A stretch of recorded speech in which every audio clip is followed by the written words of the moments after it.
Sasaktan mo ang apo ko at ang anak ko? How dare you! Hindi ko naman sinasadya eh. And it's her fault anyway. Nawalan ako ng trabaho dahil iniskandalo niya ako doon.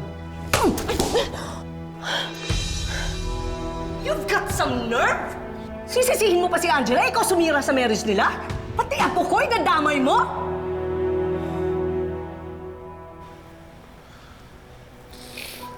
Sana lang, Angela, mabigyan mo ako ng chance. Sana mabigyan mo ako ng chance maging ama na magiging anak natin. Yun lang kasi nagpapaalaala sa akin na kahit minsan naging masaya ako sa nag-iisang babaeng minahal ko.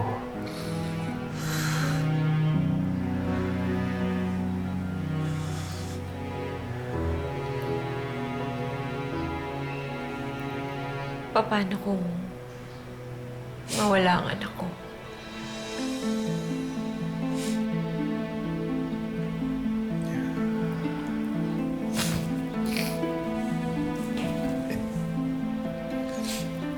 Angela, tatanggapin ko yung magiging desisyon mo.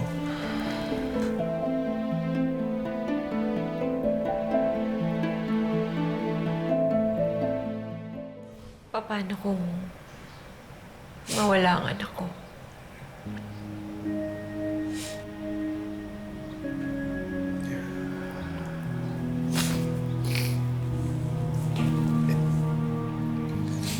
Angela, tatanggapin ko yung magiging desisyon mo. Papalayain kita. Kasi gusto ko maging masaya ka, Angela.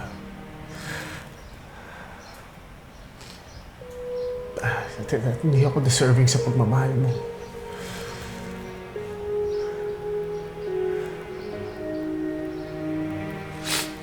Si Elton nga, iniwan mo dahil lang babae.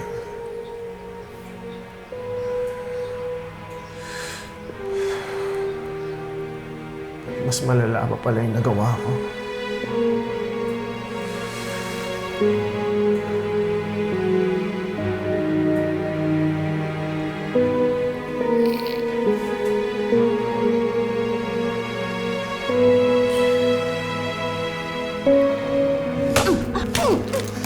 Mayas ka dito! Pwede kitang saktan since you're trespassing!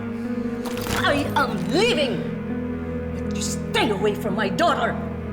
How could you do that to your friend? Asawa ng best friend mo? Kinagdungan mo? Wala kang delikadesa? Hindi ko naman planado yung nangyari sa amin ni Bernard eh. It was a mistake waiting to happen. Lalo na may history kami even before Angela. Oras na makuna ng anak ko dahil sa kagagawan mo. Bernard will make another mistake dahil nakamapatay ka niya. At kapag hindi niya nagawa yun, I will make sure I will do it myself.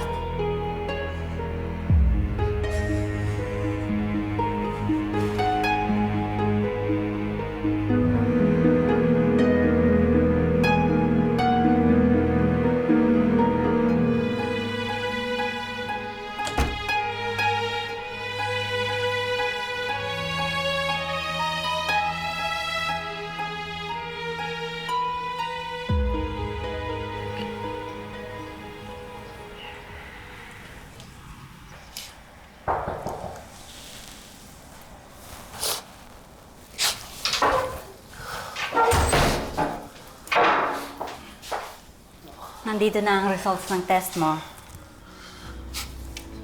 Ando, kamusta ang baby namin?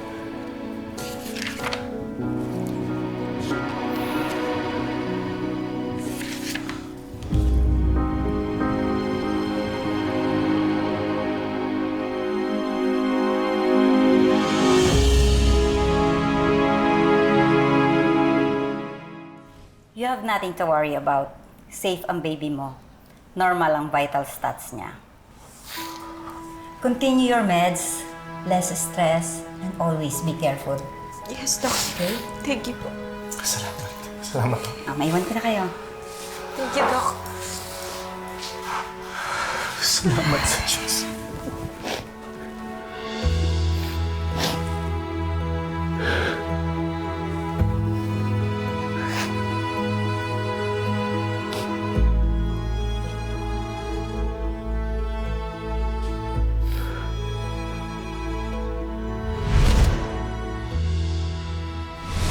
May gustong sabihin ng Diyos kung bakit kumakapit talaga yung apo ko.